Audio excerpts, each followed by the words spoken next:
Nutaarsiassaq siornalunnatsinut tusarliunneqartoq suliajornerulersimasoq tusarliunneqaqqippoq nunatta aningaasqarneranat malunaaqqissaartut aningaasqarnermutiunnersuisuoqatigiit taama naunarput. Det er, at det Grønlandske Råd har udtalt, at vores økonomi går i den forkerte retning. Som i resten af verden er der flere der skal beserves, og vi får færre indtægter. Derudover er der mange arbejdsløse. Inden for det sociale område, inden for skatteområdet, er der behov for reformer. Og det kan man ikke komme udenom. Og det er en af de konklusioner, som Grønlands Økonomiske Råd har fremført. Og når økonomien ser sådan ud, hvem er det, der skal opføre mest, og hvilke reformer og besparelser er der brug for, og hvordan vil den kommende landsting løse de problemer. Og det søger vi også at løse gennem vores debat her i aften.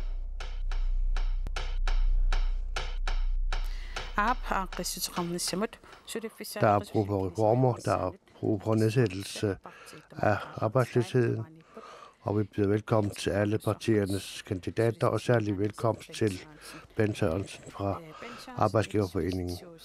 Bent Sørensen fra Arbejdsgiverforeningen, hvorfor er der så store problemer med at skabe arbejdspladser? Det er også et problem, som er interessant emne at diskutere for os som arbejdsgivere. Det er ikke helt let opgave at skabe nye arbejdspladser. Hvis vi kigger på situationen, så har vi at vi har strukturelle problemer med at skabe folk i arbejde. En af de ting, vi har bemærket, at det er behov for, at det kan bedre betale sig at arbejde. Det skal kunne betale sig at arbejde.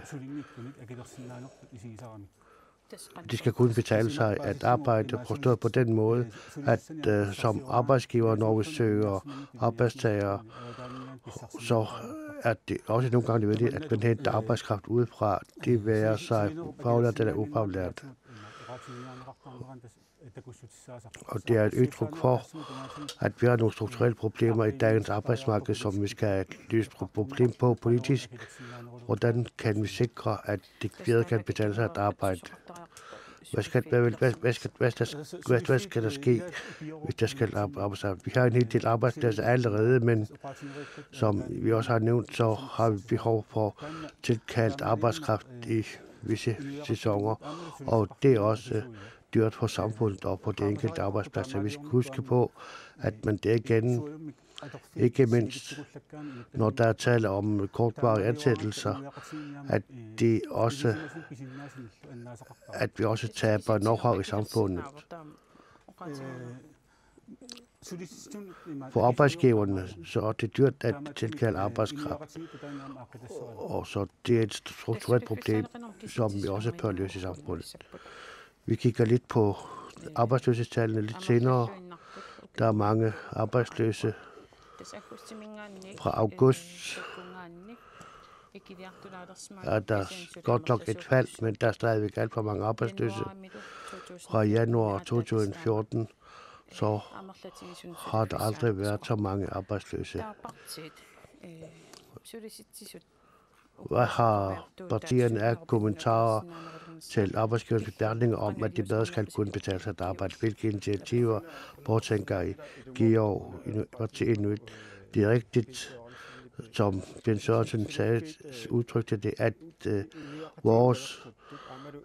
vi mangler arbejdspladser, der er mere i harmoni med dagens realiteter. Det er ikke nok, at vi udfører arbejde i de ganske kort periode, og vi mener, at det nuværende arbejdsmarkedssystem, vores samfundssystem, som Bent Sørensen også var inde på, at det er en af de problemer, vi har, som vi bør gøre noget ved.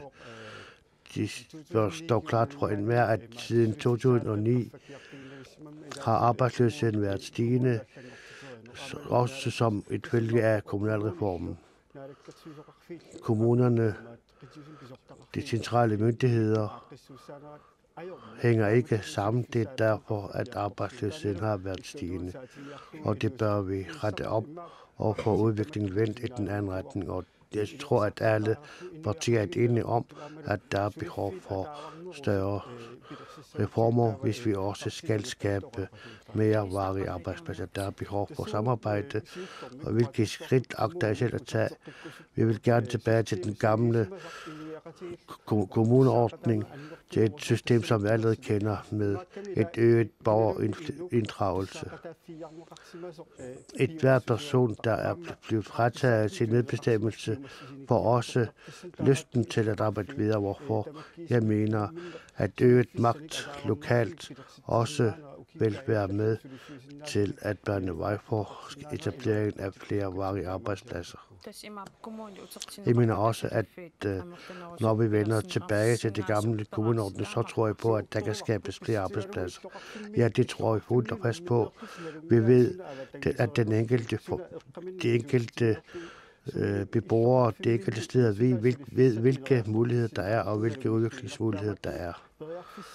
Og vi vil gerne give lokalbefolkningen bedre muligheder for selv at tage lokale initiativer, og dermed selv skabe udviklingen i den rette retning, således at vi skaber flere arbejdspladser. Andet uldum, hvordan vil vi sikre, at de bedre kan betale sig at komme i arbejde, blandt andet gennem fradrag med mere. Hvordan forestiller det konkret? Vi ved, det er, hvad vi skal komme ud om. Problemet er vist bare om, hvilke aftaler vi kan skabe mellem de forskellige partier. Vi ved, at vi har foreslået indført et arbejdsmarkedsbidrag. Vi ved fra erfaringerne, blandt andet fra Sverige, så har det fremsat et forslag om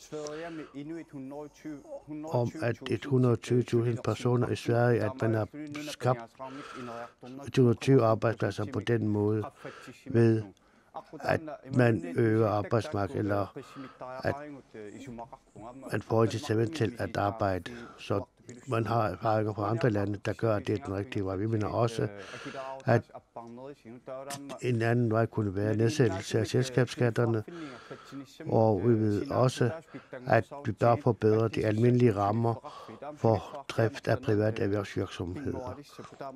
Hvorfor vi mener, at der er forskellige veje, men den væsentlige vej, det er via skatteomlægninger, således at man animerer lyst til at arbejde.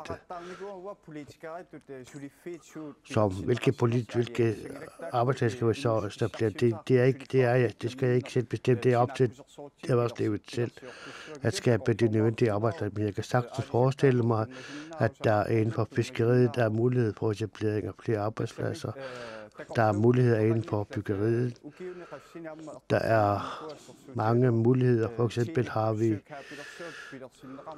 kan vi jo udnytte de muligheder, der er gennem Teles nye netværk, men vi mener, at vi bør skal kigge mere på vores skattesystem, da det er den største hindring for øget erhvervsudvikling. Jeg mener ikke, at det skaber øget administration, da det er jo det samme som personfradraget, og at der ligner tale om beskæftigelsesfradrag, som er lidt administrerbart. Vi har ikke sat et konkret tal på. Jeg mener ikke, at det er det væsentligste, at vi af partierne bliver enige om det, men det er en god vej frem. Så spørgsmålet er blot, hvor stort arbejdsmarkedsbidrag skal være. Vi har ikke et konkret tal, men det bedste er, at vi er enige med andre partier om det er den rette vej frem, og om hvordan vi fastsætter arbejdsmarkedsfradrag. Hvad siger de andre partier? Hvad siger Siumut omkring arbejdsmarkedsbidraget eller fradraget? I den forbindelse omkring fradraget, så bør det bedre kunne betale sig at arbejde med så stort et arbejdsløshed og lidt over 3.000 på nuværende tidspunkt. Og hvis vi kan kigge på det, så er der alt for mange arbejdsløse. Der er behov for nye arbejdspladser, og vi har fra Siumut peget på nye arbejdspladser inden for fiskeindustrien. Vi mener, at der er mulighed for det inden for byggeanlæg, ved at vi spreder bygge- og anlægsaktiviteterne.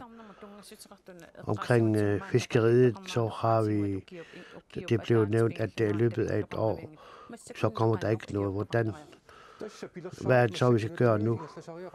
Altså, vi bør gøre alt for at satse på. Vi kan ikke løse alle problemerne i løbet af et år, men vi ved, at der inden for fiskeriet, for eksempel inden for stenbiderrog, ørreder, at der er mange muligheder for produktudvikling, ligesom vi også ved, at der er flere og flere fiskearter, der kan udnyttes kommercielt. Vi kan ikke skabe alle disse arbejdspladser fra dag til dag, men der er behov for et arbejde på lang sigt, der kan sikre, at vi fremover skaber flere arbejdsløse.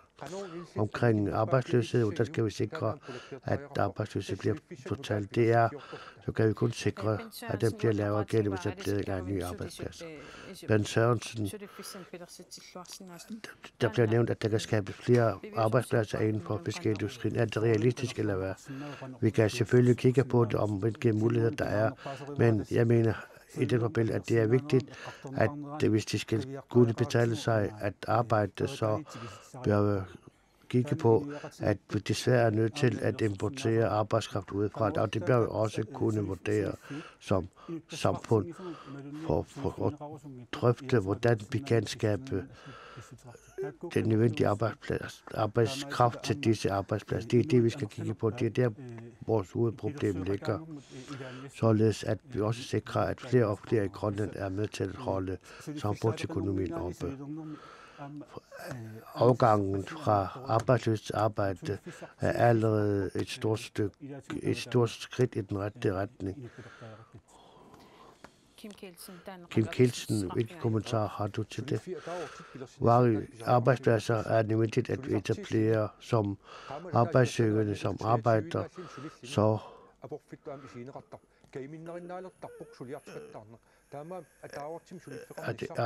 ønsker hun også, at man har varige arbejdspladser, så, hvor man ikke risikerer, at man bliver fyret hver måned. Så vi skal til samarbejde mellem arbejdstagerne, arbejdsgiverne, arbejdsmarkedsorganisationer og kigge på, hvad det er, der er behov for.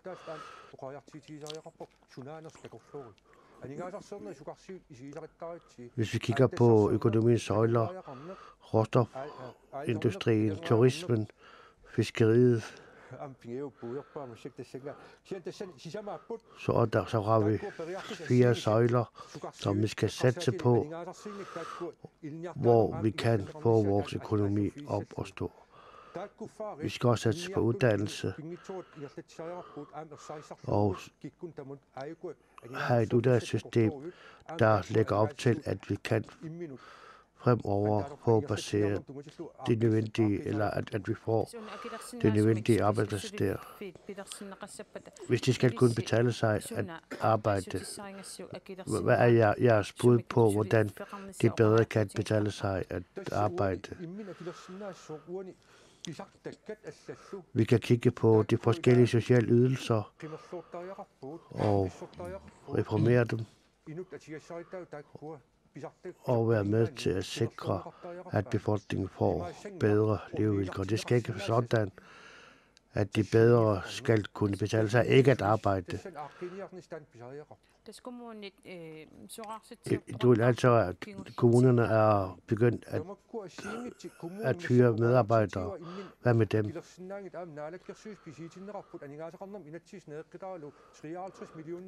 Der er kommet nogle forskellige beskyldninger fra kommunernes side omkring de fyringer, der er i kommunerne. Og jeg mener ikke, at det er på sin plads. Og det er noget, som kommunerne selv har ansvar, og det finder jeg, det er beklageligt. Men hvordan sikrer vi, at vi løser sådan nogle problemer. Her skal vi kigge på, hvordan vi etablerer varige arbejdspladser i samarbejde med kommunerne og arbejdsgiverne. I Qasiussuaq Kommune har der kommet samme melding om, at det også er klar med fyringsrunder.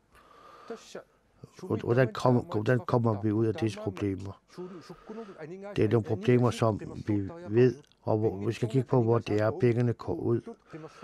Vi må også kigge på de pengestrømme, der går ud fra Grønland, og vi bør også kunne udnytte disse muligheder bedre, således at det, der bliver skabt i Grønland, arbejder her i Grønland til et bedre skavl for flere. Men der er også behov for arbejdspladser inden for andre områder. Knud Christiansen, hvilke tanker har I, hvis de bedre skal kunne betale sig at arbejde? Hvis vi kigger på arbejdsløsheden, så er det et internationalt problem, og vi er en af de lande med højst arbejdsløshed, hvis vi sammenligner os med andre. Og det er beklageligt, at arbejdsløshedsreformen eller redegørelsen om det ikke blev fremlagt her i den ellers påtænkte samling på grund af valgudskrivelsen. Så hvis vi kigger på hele samfundet som helhed, så bør vi kigge på, hvad det er, der hænger sammen. Og at hvis vi skal gøre noget, at vi også ser det i sammenhæng. For eksempel så har vi afskaffet efterklasserne i folkeskolen, haft et kommunalreform, og vi har kun 4 kroner tilbage, mens der også er flere private, der har måttet låse nøgle om, således at der også er tabt praktikpladser af den grund. Så det er væsentligt, at vi ved, at vi har fuldstændig klarhed over, hvordan det hele hænger sammen. De offentlige føler alt for meget i samfundet, og når der er besparelser inden for det offentlige, så bliver det små samfund ramt hårdt, hvorfor der er behov for en egentlig erhvervsudvikling. Der er behov for udvikling af det private erhvervsliv og ikke af det offentlige. Og lad os privatisere de virksomheder, som der kan privatiseres. Og vi ved også, bliver der skabt flere arbejdspladser gennem privatisering. Ja, blandt andet. Vi kan også derigennem sikre, at der bliver skabt flere arbejdspladser. Uddannelse og arbejdsmarked skal hænge sammen. Der er alt for mange unge, der er arbejdsløse, så derfor bør der også være sammenhæng mellem folkeskolen og det videre uddannelsessystem. Der er mange bygder, hvor der er produktionsanlæg, der alene er til pynt, men heldigvis er der flere og flere, der åbnes, og det har meget stor betydning for lokalsamfundet, at man har et sted, hvor man kan indhandle, for eksempel svindefisk. Hvilket bud konkret har I nu, når vi kigger på råstoffer, fiskeriformidling, så kan der ikke gå lang tid, før arbejdspladsen bliver etableret. Vi skal her huske på, at der er også en ting, som man har sikret, det er, at vi har en hel del millioner, som i forbindelse med arbejdsløshedsbekæmpelse, som endnu ikke har slået sine spor. Men derudover så bør vi også have vores politik i orden for at skabe varige løsninger. Hvilke varige løsninger har det? De er varige løsninger, at som jeg har sagt, så siger vi fra det slut, at det offentlige er alt for stort i Grønland, og hvorfor der sker nogle store rystelser, hvis der sker noget inden for det offentlige, hvorfor vi skal have det enkelte menneske ophjulpet, således at det bliver lettere, og at vores skattesystem er sådan, at det animerer til mere arbejde. Hans Enoksen, arbejdet skal bedre kunne betale sig. Hvilke er I enige i, hvad de andre partier siger omkring det store arbejdsløshed, så er det noget, som vi har været med til at skabe. Vi har tilkalder masser af arbejdskraft udefra, samtidig med, at vi har arbejdskraft blandt det lokale. Og jeg mener ikke, at vi giver vores lokale muligheder nok, og det er ærgerligt. Og det første, der bør igangsættes, det er, at vi bør begrænse udefra kommende arbejdskraft yderligere. Vi skal have øget opkvalificering af lokal arbejdskraft, og fordi kun derigennem kan vi sikre, at vi bliver mere selvforsynende med egen arbejdskraft. Også fordi, at når der bliver skabt flere arbejdspladser, så bliver boligløsheden også mindre, så det hele hænger sammen. Hvis vi skal have en stærk økonomi, så bør vi arbejde for os selv, og vi kan ikke bruge vores ressourcer på at servicere ud fra kommende arbejdskraft. De kommer alt for let til arbejdet og til pengene, mens lokal arbejdskraft ikke får de samme muligheder. Vi er henvist til arbejdsløshed, og det er også vores skyld. Det er også fordi, vi skal arbejde for os selv. Jamen er det ikke nødvendigt stadigvæk med tilkaldt arbejdskraft?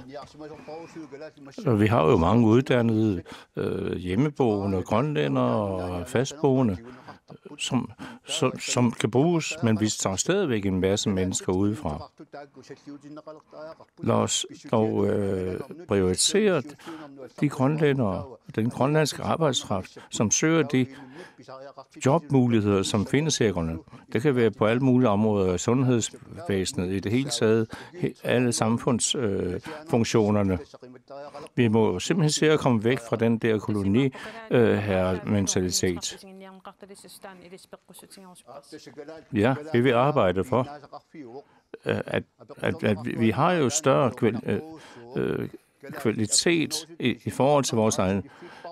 Vi kender også alt det der med, at man ser ned, at man rangerer grønlænderne lavere fra andre folkeslag, og specielt i det her tilfælde i Danmark. Det er ligesom, at de kommer bagerste rækken, og vi ønsker at sætte grønlænderen, den fastboende, i første række. Jamen, alene på den måde kan vi jo ikke bare skaffe en masse flere arbejdspladser. Selvfølgelig kan vi ikke skaffe alle de manglende arbejdspladser. Det er korrekt. Vi kan ikke skaffe alle de nødvendige arbejdspladser på en gang. Men altså, nu har vi jo 300 års erfaring med at være sammen med Danmark. Vi ved også, at der er en masse mennesker, som har de kvalifikationer, som vi har brug for her i Grønland. Under min tid som landsstyreformand var der rigtig mange fastboende grønlændere, som fik muligheden, så fik chancen. De er desværre ikke til rådighed mere. Når man vil oparbejde et arbejdsmarked og skaffe nye jobs, hvordan gør man det? Gennem videreuddannelse, gennem uddannelse. Vi ved jo, at de mennesker, der kommer udefra, de får masser af muligheder for at videreuddanne sig, for at uddanne sig inden for deres eget felt. Men hvad med dem, der bor her fast? Hvordan forstår I den her problemstilling? Vi må naturligvis etablere nye arbejdspladser. Også de midler, som vi fra centralt hold sætter til side til erhvervsfremmende formål, har jo ikke ændret sig gennem en del år.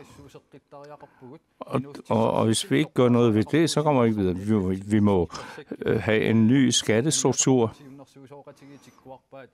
Vi har fra det økonomiske råd fået de pålæg eller anbefalinger omkring at udvikle fiskeriet, omkring turismen, omkring de erhvervsmuligheder ved dem.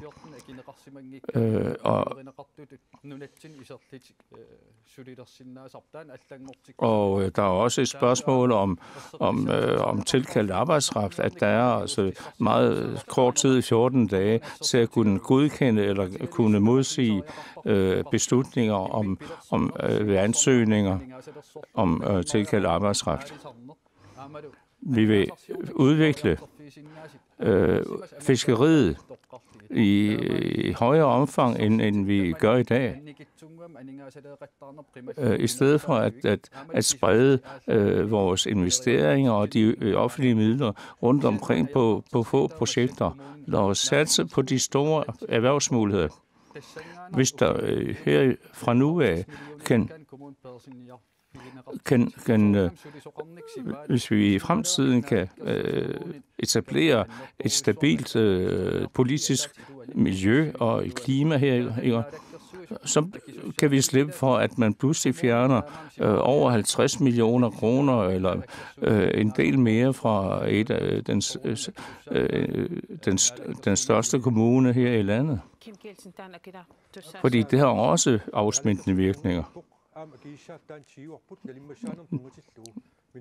Dette spørgsmål, som du er inde på, det er selvfølgelig det siddende naalakkersuisut, der har taget den beslutning, og det vil vi ikke løbe bort fra. Og vi har også inviteret alle partier omkring de diskussioner. Vi har jo hvert år, når vi taler finanslov, forhandlinger, og når vi i det hele taget snakker økonomisk udvikling og det offentlige økonomi, så er alle partierne med. Nu kan vi jo se, at der sidste år var virkelig store tiltag til besparelser i kommunerne. Vi har taget op som et debatemne. Vi kan jo se, at nogle af dem, at de har flere end 400 millioner kroner i kassen, som ikke bliver påfornuftigt. Og det mener vi har været et tegn på en dårlig styring, politisk styring på kommunal plan. Der er rigtig mange opgaver på anlægsområdet. Naturligvis kan kommunen overtage ansvaret for anlægsområdet, men det er ikke sket. Hvis vi ikke gør det, så opnår vi ikke det mål, som der lå i ånden bag etableringen af store kommuner. Det vender vi nok tilbage til, men Ben Sørensen. Hvordan er det med den fastboende befolkning og deres adgang eller manglende adgang til arbejdsmarkedet? Desværre er det sådan, at nogle af dem overhovedet ikke søger arbejde, og hvis de endelig søger, så er det ikke altid, de får det arbejde, de gerne vil have. Vi må også fra vores side som arbejdsgiverforening kigge på de bagvedliggende problemer. Hvorfor er vi så nødt til at ovenikøbe at tilkalde uuddannet arbejdskraft? Fordi der måske ikke har været den store lyst blandt den fastboende arbejdsløse del af befolkningen til at påtage sig disse jobs.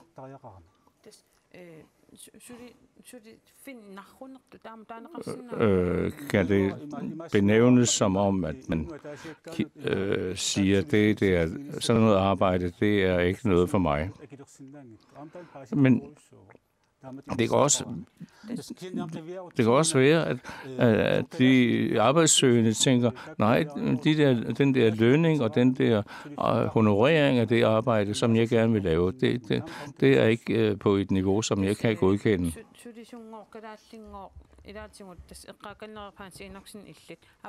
Han siger også, at du var lidt inde på det, at vi bliver nødt til at tilkalde arbejdskraft udefra.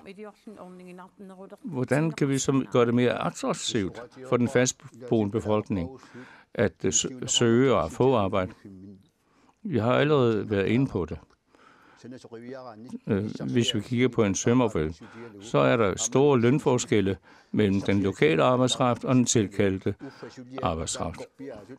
uanset om arbejdet fuldstændig er relateret til hinanden. Det er det samme arbejde, de laver.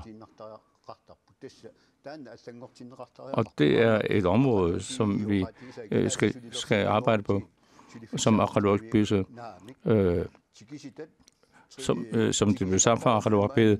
Selvom vi ansætter flere grønlændere, så vil der ikke være med i arbejdet. Nej, hvis vi kunne erstatte de mange tilkaldte med de grønlandske arbejdsløse, så ville det være på lang sigt meget billigere med byggeri og anlæg.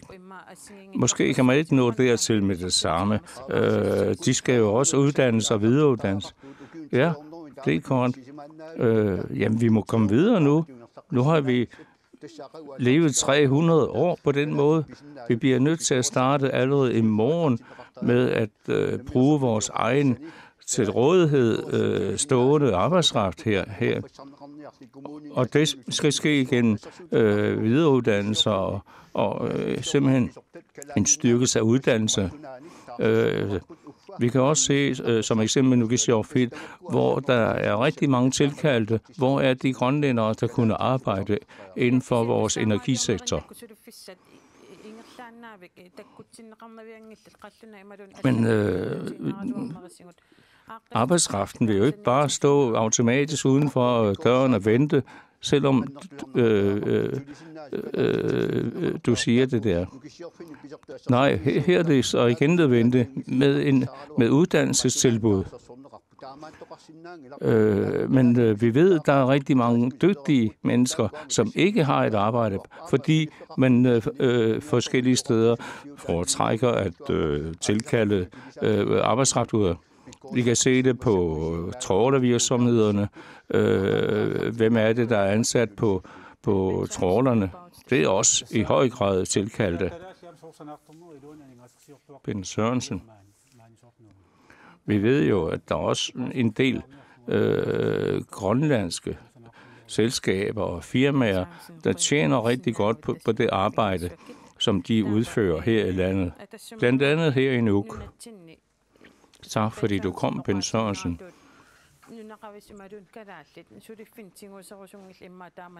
Som man kan måske sige, at de fastboende grønlændere, vi grønlændere, vi har ikke lyst til at tage de arbejdsområder, som nu bliver givet til tilkaldt arbejdskraft. Hvis vi tænker på indhandlingssteder og i det hele taget fabrikkerne, må vi udvikle på baggrund af den viden, vi har, at vort land er vidtstrakt til en lang kyst, vi skal servicere, der skal arbejdes i. Ved jeg også, der er højsæsoner, hvor der er rigtig meget arbejde på disse indhandlingssteder og fabrikker. Og i den forbindelse har vi jo arbejdet med spørgsmål om en mere mobil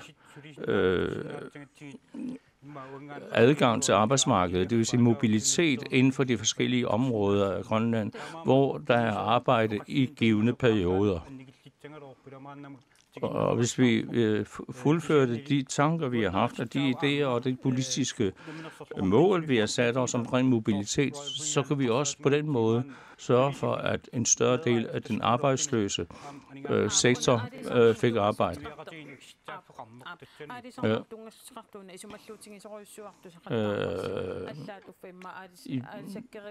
Alle partier taler en del om fiskeri, erhvervsmuligheder, men hvordan kommer vi videre i forhold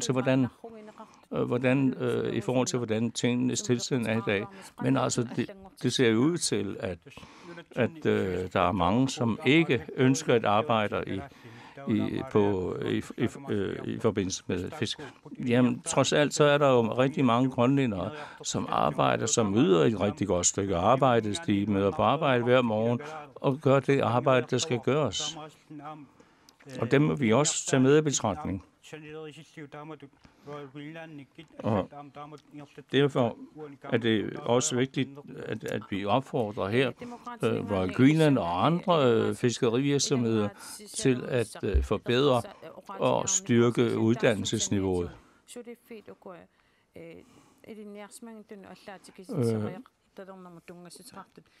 Her i aften bliver der blandt andet talt om, at man tilkalder uuddannet arbejdskraft til Grønland, når vi har så mange arbejdsløse. Jamen her er det spørgsmålet, at vi må stille større krav til os selv.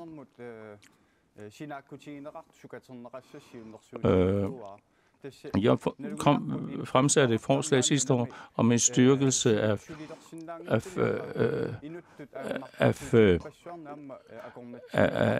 uddanne eller give de arbejdsløse muligheder. Det drejer sig om mennesker, som alt i alt er sunde og raske, og som er i stand til at arbejde. Men hvis man kunne nå frem til, at man ikke rundt omkring hellere tager imod den sociale støtte, den støtte, man kan få i forhold til den lønning, man kan få ved at yde et stykke arbejde. Vi vil også meget gerne på mange måder etablere andre måder at tjene på fiskeriet. Men her er spiller vi også en vigtig rolle. Hvad er det for vilkår, vi giver omkring energipriser, omkring oliepriser og alle de omkostninger, som man har som virksomhedsejer. Vi ved også, at der er også mange, der ønsker at investere, men investeringsklimaet skal være sådan, at de mennesker, der har mulighed for det, får lyst til at investere. Og derfor har vi den kæmpe store offentlige sektor, hvor 80% bliver stort set af det offentlige. Og vi ved jo, når man ikke har monopoler, så kommer der gang i forretningslivet og i folks lyst til at investere og til at påtage sig forskellige opgaver. Lad os dog komme i gang med det. Det er nok den eneste vej, vi kan gå efterhånden.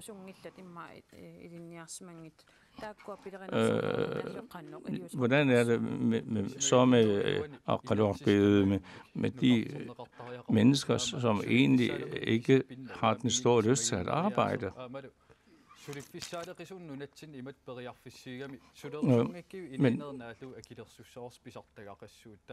Men så er det jo et spørgsmål om også social hjælp.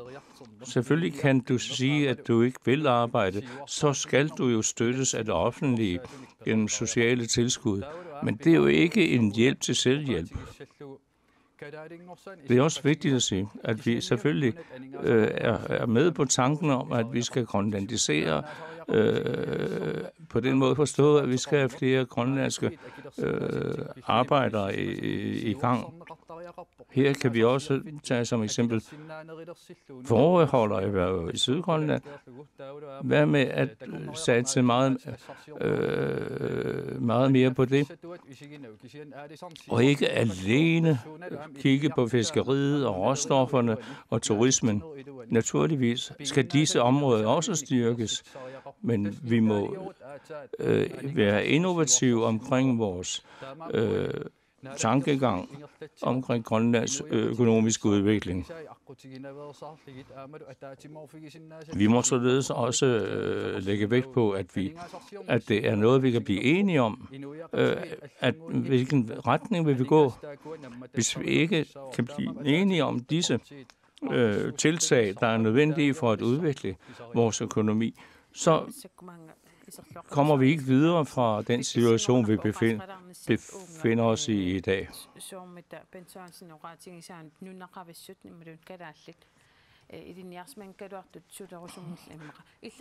Jeg skal i Berlingsen fra i går.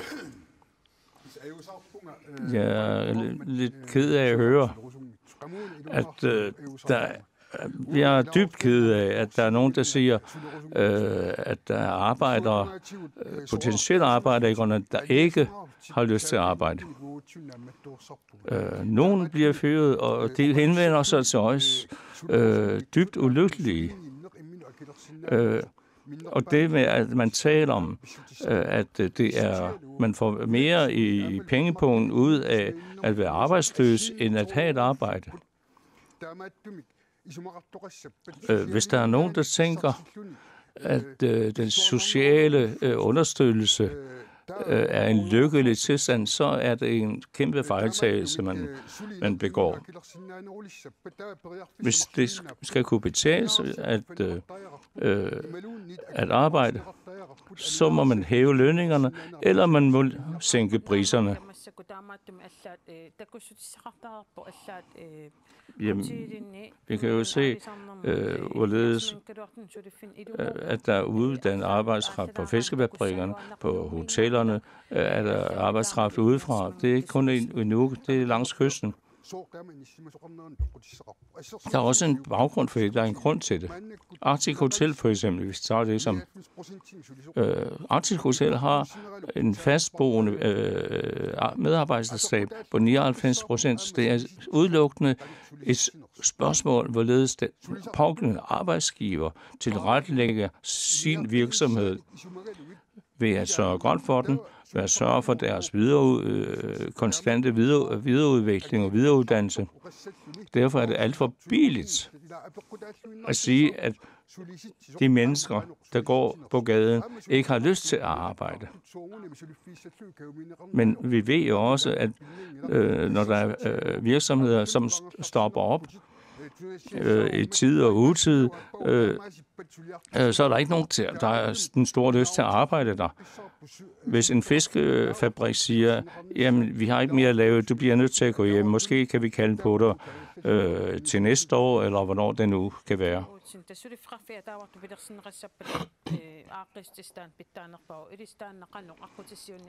Hvorledes med Parti Inuit, hvad FVE gør ved det? For det første må vi også kigge på, hvorledes arbejdsgiverne møder det problem, at de mangler arbejdere, altså medarbejdere. Vil de give samfundet skyld? Måske kunne vi vende det lidt om og sige, at arbejdsgiverne også må kigge sig selv lidt i spejlet i det her spørgsmål. For det andet, jeg vil godt støtte Jesper Bertelsen på et punkt. Ja, lønningerne må ligge på et højere niveau, end de gør i dag.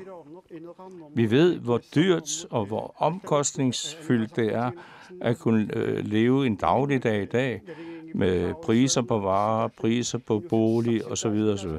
Så der bliver ikke meget tilbage, når man har betalt sine faste udgifter. Og vi vil også gerne tilføje, lønmodtagerorganisationen kan også selv fremstå stærkere i det her spørgsmål. Og derfor kan SIK også i det her tilfælde spille en stor rolle omkring deres krav og deres medvirken til at forbedre forholdene. Hvis der er en politisk stabil ledelse, det gælder både over hele landet, men også på kommuneplan, så kører tingene bedre. SIK har vi ikke nøglen til at kunne tvinge de forskellige virksomheder til at sige, I skal give så og så meget i løn. Selvfølgelig har vi vores forhandlingsret, som vi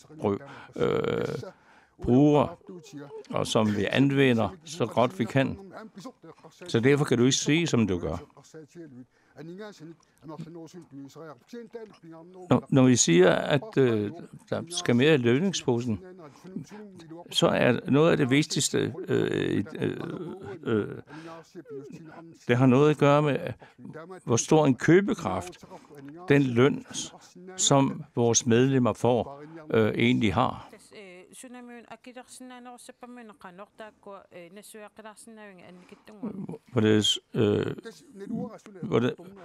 Hvorledes med køberesten? Det er ligesom det, jeg hører rundt om fra de forskellige butikker, at det er, at det kan ikke betale sig at arbejde, det kan bedre betale sig at modtage tilskud fra kommunen. Men vi ved alle sammen, at de allerfleste af dem, vi kender, og dem, vi ser, det er, at det er det sundeste og det mest velgørende for et hvert menneske at have et arbejde. Vi ved jo også, hvilke krav der stilles til arbejdskraften. Nogle bliver bedt om at arbejde fredag, lørdag, søndag, og derfor er der mange, der hopper fra på grund af de vilkår, der bliver givet. Derfor tilkalder man arbejdskraft udefra, fra Filippinerne og andre lande uden for Europa.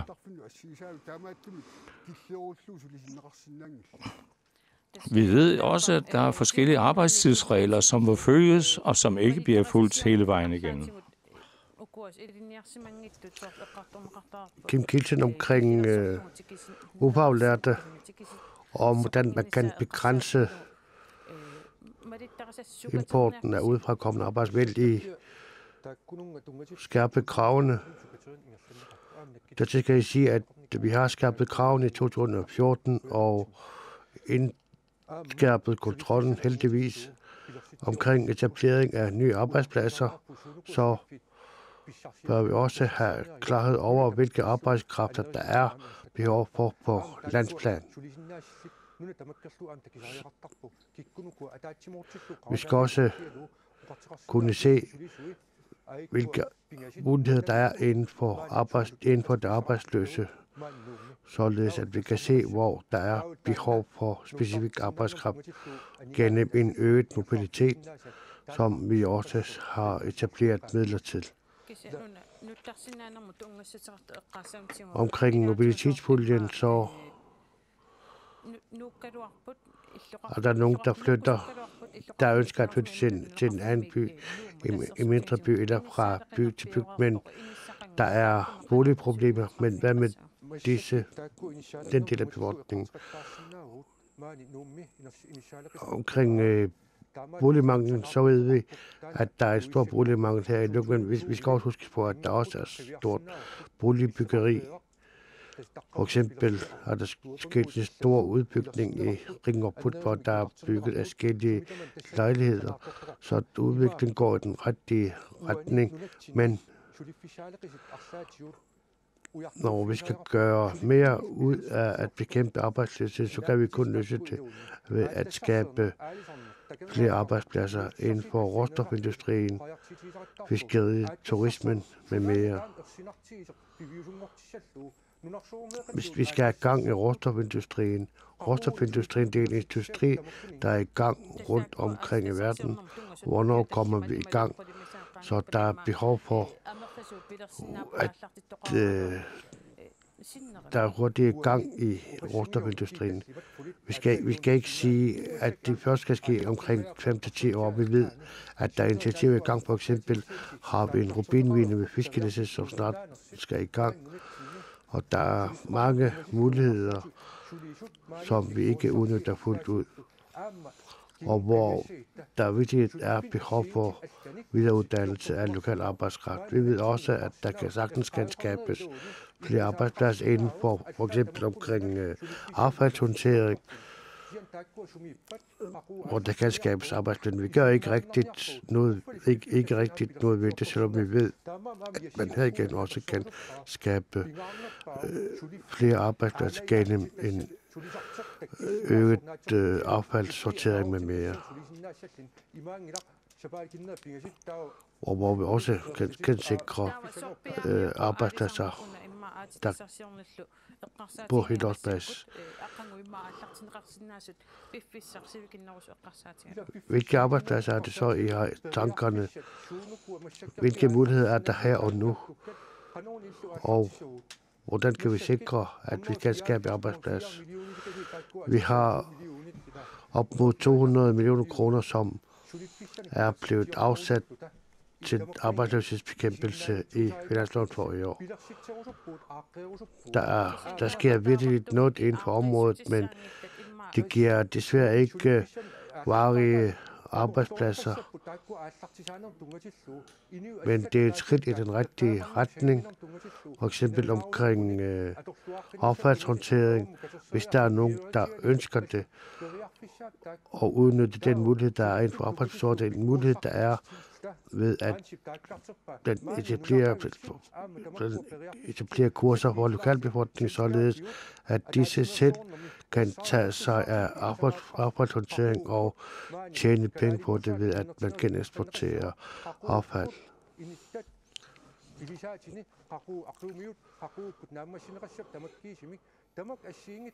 Der er mange områder, hvor man måske burde have startet i går og ikke i dag. Aqalluaq bin man ikke, hvad er det holdning dertil? For at der er til så ønsker vi også reformer, at vi burde have startet i går. Hvis vi ikke indfører skattereformer, så skaber vi en endnu øget ulighed i samfundet. Fordi uanset om vi går i gang med en råstofindustri, så får de jo ikke levestandard op i sig selv i de mindste bygder. Så det er ikke sådan, det hænger sammen. Det er kun gennem skattereformer, at vi kan få alle op og stå og hjælpe til i samfundshusholdningen. Jeg mener også, at man i samarbejde med andre partierne kigger mere på skattereformen, således at vi også derigennem genfordeler, således at dem, der virkelig har behov for det, får flest af samfundets midler. Der er alt for store uligheder i samfundet, og vi kan skabe mere lige forhold. Hvordan? Ved at man letter de mest privilegerede vilkår, ved at man forbedrer forholdene for disse. Hvis vi ændrer på vores hvis vi indfører en tilskudsreform, hvis vi ikke ender det i den rigtige retning, således at man det igen skaber flere arbejdspladser, så er det nødvendigt, at man i samarbejde med arbejdsmarkedets parter, hvis jeg ikke husker forkert, så er 40% af SCK's medlemmer, de får kun mindstelønnen, så vi mener, at der er alt for store forskelle i lønforskelle, og hvor vi mener, at de brede skuldre bør kunne bære mere af samfundsomkostninger. Hvis man er på arbejdsløshedsunderstøttelse og har et erhverv og har mange børn, så er forholdet for disse alt for ens, hvorfor der er ved et behov for reformer, således at de bedre kan betale sig at kunne arbejde. Det er også fordi vi siger, at man også passer på samfundets midler, således at vi heller ikke tager fra midler til boligbyggeri. Ganske kort. Det er derfor, vi har foreslået arbejdsmarkedsfradraget, og jeg ved, at der er et flertal omkring det. Det er det igen, vi mener, at man kan sikre, at de lavest bemidlede lønmodtagere får mere imellem hænderne, da det jo er det sundeste, hvis folk har et arbejde, og det sætter vi ikke spørgsmålstegn med. Selvfølgelig skal vores arbejdere have det bedste forhold. Vi siger heller ikke, at de er dovne, men vi bør erkende, at der er nogen, der er for dovne, som ikke kan se, hvordan De kan sikre deres økonomi gennem et reelt stykke arbejde, fordi de tror, de får mere gennem det sociale system.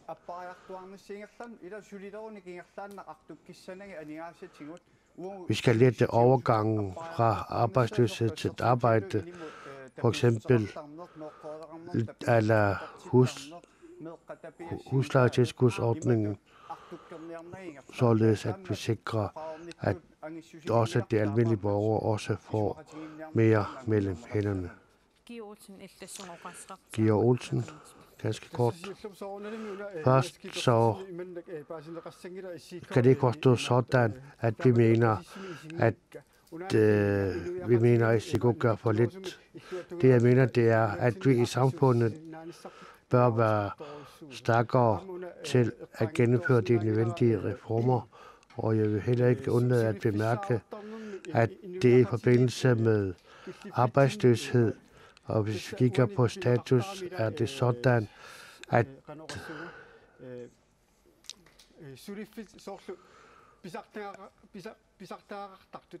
dem, der modtager social understøttelse, at de, når det for eksempel et par måneder om sommeren løber 3-4 måneder, så bliver de også ramt, således at der er nogle skævheder i lovgivningen, som vi også bør kigge på, således at man også animerer til øget indtjening ved lønarbejde. Hans Elofsen, Bartene Lark, du har også et par tilføjelser omkring det at være lønmodtager, der får løn efter SIGOs overenskomster, så har det ikke altid let lønforhold. For eksempel så betaler det mere end halvdelen af deres løn til skat, skat inden for halvdelen, mens der er ganske lidt til daglige fornødenheder. Så der er virkelig behov for reformer. Folk har alvorlige problemer, som går ud over børnene. Familierne er meget svage på baggrund af de anstrengende forhold, de har. Vi ved, at øgede indtægter også skaber øget glæde. Og vi bør komme væk fra og så hæve levestandarden, således at de mindre billede får mest. De har endnu ret sagt i 30 år, de har ikke gjort noget ved det i de 30 år, de har eksisteret. Men det er noget, vi bør komme ind på. Tomme ord er ikke nok, så det vil vi aktivt gøre noget ved. Knud Christiansen, det er rigtigt, at man ikke kan udvikle landet blot gennem flotte ord, ligesom man heller ikke skaber arbejdspladser herved. Jeg er helt enig med forbundsformanden i, at alle i samfundet, uanset om de har en uddannelse eller ej, så må de regne med, at de kan få et arbejde efter folkeskolen. Og fordi derfor vi siger fra at vi bør se på det hele i sammenhæng. Det hele hænger sammen. Folkeskole, ungdomsuddannelser, arbejde med mere. Så vi bør kigge længere tid fremover, hvorfor vi siger, at det vi kan løse i morgen, det er, at man gerne vil få øget personfradrag på mellemindkomsterne, og derigennem støtte de mellemindkomsternes indtægter. Vi har også indført forbedringer på det seneste finanslov for det mindst bemidlede, og det arbejde ville vi have fortsat, hvilket også vores forslag til finansloven viser. Så hvis vi skal sikre en lille fordeling, så hænger det hele sammen. Kim Kielsen med en tilføjelse omkring bygge- og anlægsfronten, så er der mange midler, som bare ligger der. Hvis vi skal få disse midler til at arbejde, vores forskellige selskaber har masser af likvide midler, som vi også bør udnytte mere i samfundsudviklingen. Så vi bør også udnytte disse muligheder bedre. Og vi skal skabe arbejdspladser, og derudover skal vi kigge på vores anlægsønsker og sprede disse omkring skatteområdet. Så skal med de laveste indkomster sikres. Vores skattesystem er progressivt allerede, så vi vil ikke ændre noget omkring dette. Omkring skatteområdet, så har vi også indført fuld fradrag for renter, for eksempel til lejligheder, og det agter vi heller ikke at lave noget an på. Ligesom Inuit også vil indføre ejendomsskat, og det har vi ikke. Vi skal ikke hente midlerne fra vores egne lommer. Ja, med en replik. Hans Enoksen har ret i, at vi har råbt i 30 år om, at man arbejder for at sørge for, at man løser problemerne omkring de mindst bemidlede. Omkring ejendomsskatterne, så omkring andre reformer inden for skatteområdet, så mener vi, at der virkelig er et behov herfor. Reformerne inden for skatteområdet er så nødvendige. Vi kan ikke opretholde status quo, da vores økonomi går ned, og den vil ramme langt flere, hvorfor vi er opfordret til, at man skaber et nyt grundlag for vores arbejde, hvorfor vi her i forbindelse med valgkamp og vores politik mener vi, at vi er åbne for at løse op for samfundets alvorligste problemer, da det er jo dem, der har primært mest behov for hjælp fra det offentlige. Besparelser har vi været inde på, og det kommer vi lidt nærmere ind på nu.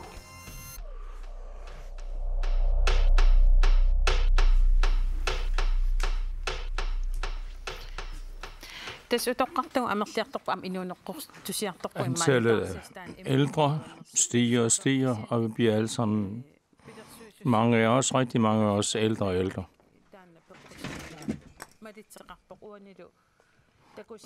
Og det har selvfølgelig også den afledte virkning, at større udgifter til den ældre generation, og som I kan se på det skema, hvis I kan se det. Og derfor er der behov for reformer, set på baggrund af, at vi har en større generation af ældre og en faldende generation af yngre arbejdsdygtige mennesker. Vi har et lille indslag her. Vi taler om noget her, som er rimelig markant, fordi situationen er... Una asuliinnaangila aningaasaqarner ilungersunartumik inissisimaavoq namminersorlutigoqartussan kommunillu aningaasaqarnerat ilungersunartorsiorpoq siimullu qiviarutta ajornerliinnartussaavoq inuiaqatigiinni agguataarneranni allangortoqartussaavoq utoqqaat anerliartorput tamanna imminermini nuanneraluartoq inuuneqqortusiartornerup kinguneranik pisortat aningaasaqarnerat tatineqarpoq naleqqussartoqartariaqarporlu aaqqiinissaq utaqqissutiinneraluarutsigu ajornertorsiut alliartuinnartussaavoq taamaassapallu aaqqiiniarnissaq ajornernerulersimassaaq arlalinnik aaqqiisoqarsinnaavoq akilaqaartarneq inunnik isumiginninnermi aningaasartuutit aamma tassani utoqqalinersiat qaquukkullu utoqqalinersisalernissaq pineqarput. For at leve længere kan man jo spørge, om der også skal ske noget med pensionsalderen osv. Måske uden at komme mere præcis ind på indkomstniveauet. Jeg ved, at man i Siumut har talt om spørgsmålet om førtidspensionen spørgsmålet. Men dette spørgsmål står nok standby på grund af værkets udskrivelse. Vi tager en hurtig runde. Blandt partierne fra Demokraterne har vi været meget glade for det forslag, der blev fremsat. Vi ved jo, hvor nødvendigt det er. Vi har, synes jeg, et rigtig godt redskab fra Skatte- og Velfærdskommissionen, som har undersøgt alle aspekter af dette spørgsmål.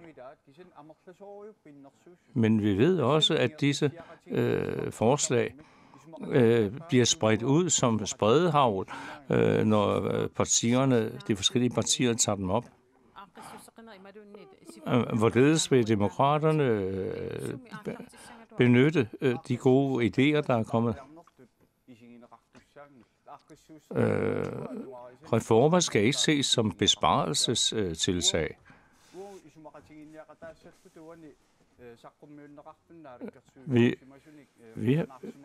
Vi har glædet os til at tage dette spørgsmål op på grund af det forslag, der kom fra forrige nærmere. Hvad er det for arbejdspladser, der så kunne komme i kølvandet på dette forslag?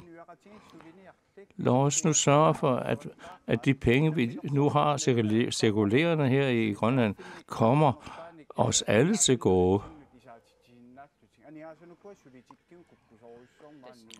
Efter vores mening, så giver vi ikke muligheder for, at vores økonomi til at arbejde til bedste for samfundet.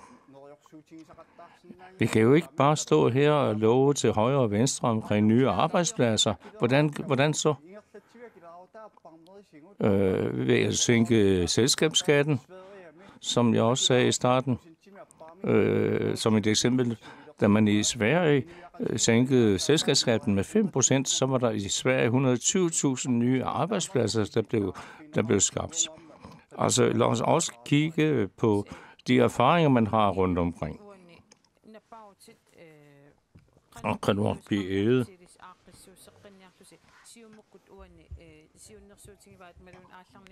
Siumut har jo en fremlagt forslag, at man gerne vil have 600 borgere, som er på førpension ude på arbejdsmarkedet. Hvad mener I om det? Hvis dette bliver en realitet, så er det omkring 90 millioner i kroner og øre, som det vil komme til at koste, hvis dette mål ikke bliver opfyldt. Det er 900 millioner på 10 år. Vi kan ikke bare regne med, at der kommer så mange flere indtægter ind op mod 1 milliard.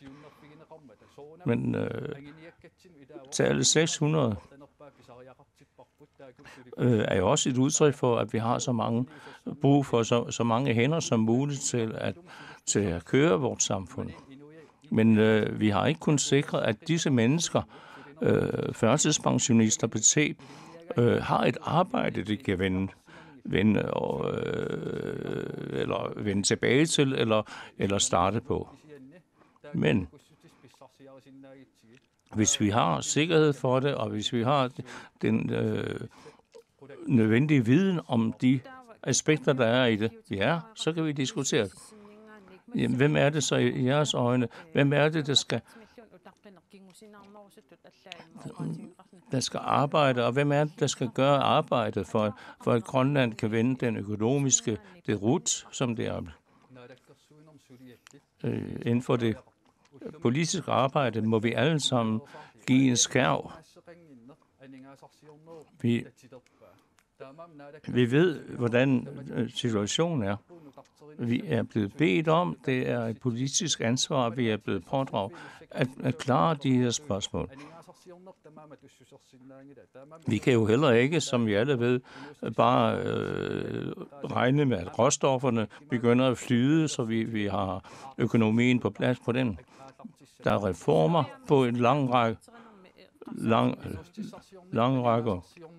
Der er behov for en arbejdsmarkedsreform. Disse, for eksempel Greenland Holding, kan vi tage som ved vi, at der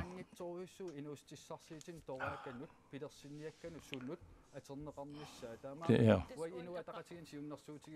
Vi har fra IA et forslag.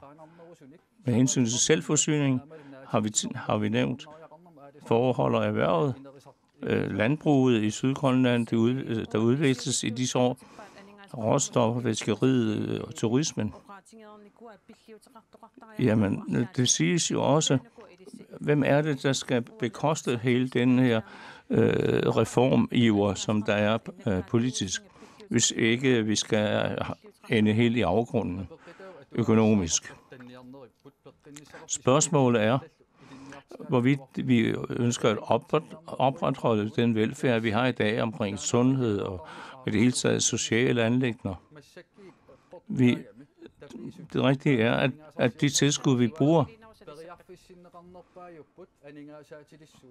det er jo i dag sådan, at dem, der har midlerne, dem, der har økonomien til det, ikke i tilstrækkelig omfang er med til at finansiere vores samfund.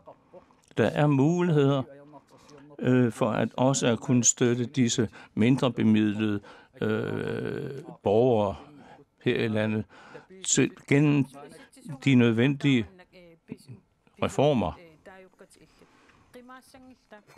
Jamen, resultatet ikke blive, at dem, du kalder det, de velbemidlede del af befolkningen vil flygte ud af Grønland, fordi det ikke kan betale sig. Nej, reformerne skal ske på en måde, så der er en skyldig hensyntagen til alles interesser, men der er skævheder i dag, som må rettes op på. Men disse, og vi kan sagtens reformere hele skattesystemet, uden at det udelukkende går ud over de bedre bemidlede. Hvem er det ellers, der skal ofre sig for at redde Grønlands økonomiske udvikling? Vi kan ovenikøbet opfordre til, at også over for medierne, hvad er det for muligheder, der findes rundt? Og en anden mulighed er hele pengemarkedet omkring aktier og hele det der økonomiske landskab, der er omkring økonomien. Jeg vil gerne sige, må vi sige, at det politiske landskab er gået i stå. Det håber jeg, at vælgerne forstår. Vi må se at komme videre. Vi hører politikerne, kandidaterne her, snakke, og de har snakket om, at vi kan flytte konti fra den ene til den anden. Efter vores opfattelse må vi sørge for, hvis vi ønsker at give vores økonomi mere værdi, så lad os kigge på det.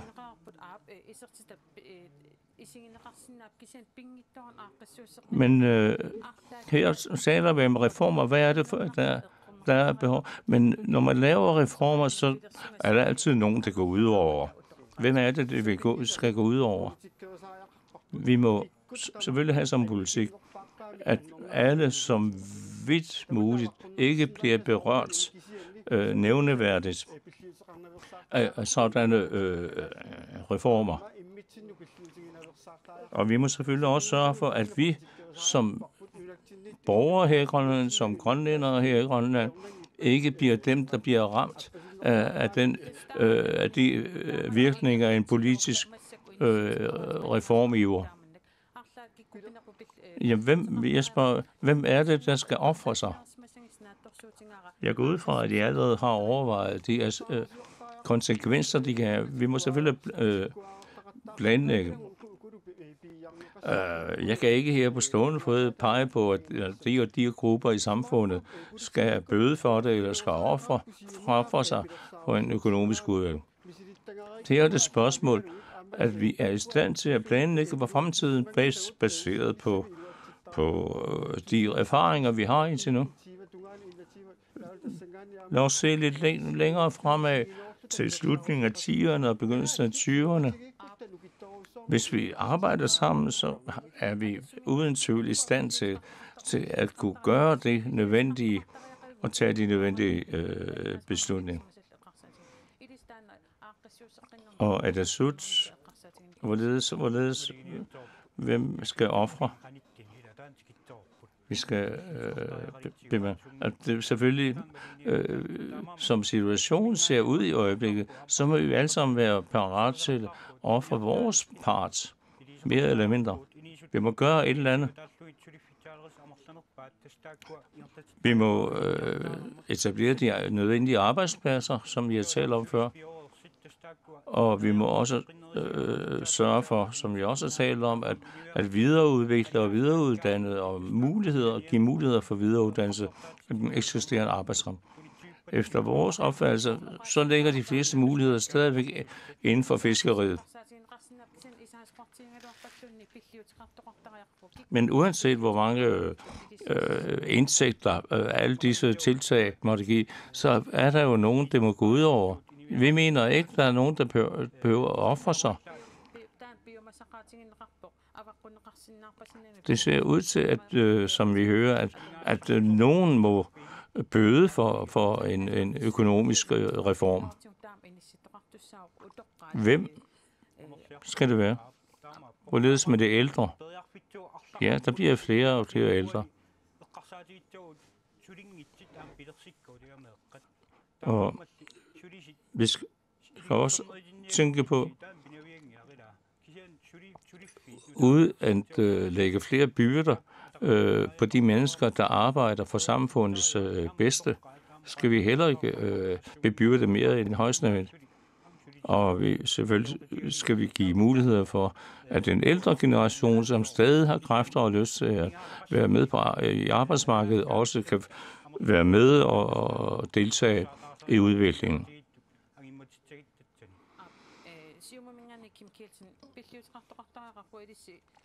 Kim Kielsen,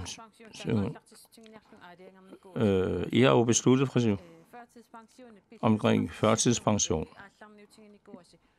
Som vi har nævnt, I har et forslag.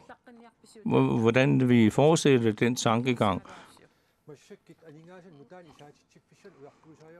Vi må simpelthen finde nye måder at tjene penge på.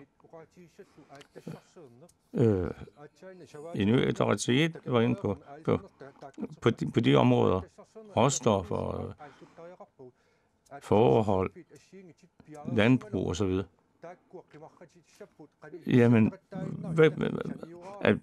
mener, at den tankegang, det der er baggrund for, vil skræmme mange mennesker væk herfra, som mennesker vi har brug for. Vi ved, hvilke områder, der virkelig er potentialer i. Fiskeriet og råstofferne. Og på den måde, når vi udvikler og koncentrerer os om at udvikle disse områder, så vil der komme en pengestrøm inden for landet og ikke ud af landet.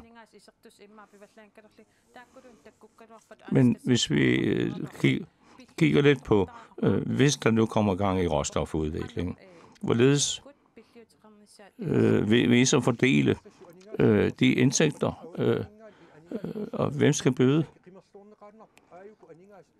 Jamen, i dag kigger vi kun på de penge, som vi kan råde over her i Grønland. Men hvis vi kigger på den, vi kører omkring 14 milliarder, omsætning på omkring 14 milliarder. Og det er ikke nok til at opretholde sommerne. Nye arbejdspladser er altafgørende, alfa og omega.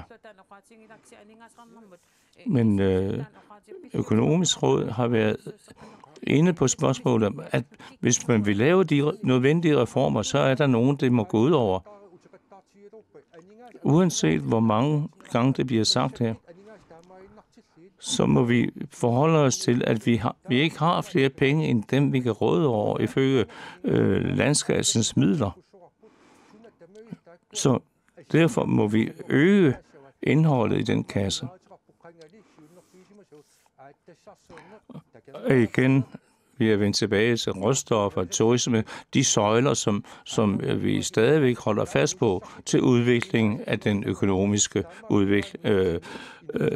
situation i Grønland. Vi ved, at vores selskaber har rigtig mange penge i deres kassebeholdning. Hvad med at bruge dem også, som jeg har sagt tidligere? Reformer. Hvorledes forestiller jeg reformpolitik? Selskabsskatten skal sænkes. Og på den måde finde forskellige måder at reformere den økonomiske, de forskellige værktøjer, vi har inden for den økonomiske. Kun på den måde kan vi komme videre. Har I nogle tanker om, hvem der skal bøde med hensyn? Grundlæggende synes jeg, at vi får for mange gode idéer, og der er for mange udefra, som hele tiden skal rådgive os omkring, hvad vi skal snakke om. Når danskerne siger et eller andet, så følger vi med som trofaste hvalpe og snakker om de ting. Lad os stå selv som grønlændere og tage fat på disse spørgsmål. Sundhedsvæsenet mangler læger. Vi ved, at der er lange ventetider. Vi ved, der er lange ventetider også på grund af kommuners langsommelighed i forbindelse med sagsbehandlinger. Hvem er det, spørger jeg? Hvem er det, der skal bøde, hvis man vil lave? Antallet af ældres vokser. Det betyder, at vi alle sammen må være med til at ofre. Men de økonomiske muligheder, som vi ikke anvender, må vi gå i gang med. For eksempel makrelfiskeriet. Vi havde 22.000 tons, som desværre ikke er blevet fanget. Det er masser af penge. Så mange millioner er blevet mistet på den konto. I fjor var der i Upernavik 2.000 tons, som ikke blev fanget, og det er også rigtig mange penge. Hvem skal bøde? Hvem skal ofre sig? Det skal vi alle sammen. Vi kan ikke bare pege på en befolkningsgruppe, eller dig og mig. Vi skal alle sammen ofre og være med på dette alter for at kunne sikre Grønlands økonomiske udvikling. Andoskum kan kort med en korrektion til Aqalluaq Bilman ikke, der var bange for, at hvis vi taber noget, hvis vi nedsætter selskabsskatten, det mener vi ikke. Tværtimod, så mener vi, det er en investering i fremtiden, der dette i sig selv alene vil være med til at skabe arbejdspladser, og derved også være med til at nedbringe vores sociale udgifter, øge skatteindtægter. Vi mener, det er en god vej frem, men så vidt jeg kan høre, så er det som om, at man hellere vil flytte midler fra de riges pengepunkt til de fattige. Det vi vil gerne sikre, det er, at vi får øgede indtægter udefra, og ikke blot flytte internt fra vores kasse. Og det kan blandt andet ske ved formindskelse af selskabsskatten, og det tror vi på, at det vil være til en stor fordel for det private erhvervsliv, og dermed glæde for flere arbejdspladser. Et sidste spørgsmål. Så blev det foreslået, at pensionsåret bliver forhøjet fra de 65 år. Partiet Inuit, hvad er jeres bud på fremtidige ændringer af aldersrenten? Og fra hvilket år vil det være muligt fremover at få alderspension? Jeg mener, at det bør ske ved tæt samarbejde med berørte parter. Vi kan ikke komme uden om det. Det skal vi væk fra. Og det gælder også andre grupper, som for eksempel handicappede. Når der taler om handicappede, så skal al planlægning ske i tæt samarbejde med deres organisationer. Vores holdning er, at hvis pensionsalderen skal ændres, så skal det ske til samarbejde med de ældre selv. Hans Enoksen skal pensionsalderen ændres. Det mener vi ikke, at det er på tide nu. Hvis vi kigger på mændene, så bliver det gennemsnit 67 år gamle. Så jeg mener ikke, at de 65 år, de fastholder vi principielt på nuværende tidspunkt. Vores ældre har været udsat for et omfattende, hårdt fysisk arbejde, så jeg mener ikke, at den bør højere op. Hvad siger de andre? Vi mangler stadigvæk oplysninger. Det fra Inuit Ataqatigiit spørgsmål efterlyset, det er, om der er mulighed for at forhøje muligheden for B-indtægt, således at det også kan være en vej fremad. Kim Kielsen, pensionsalderen, vil I forhøje den, eller hvad, og hvornår, og med hvor meget?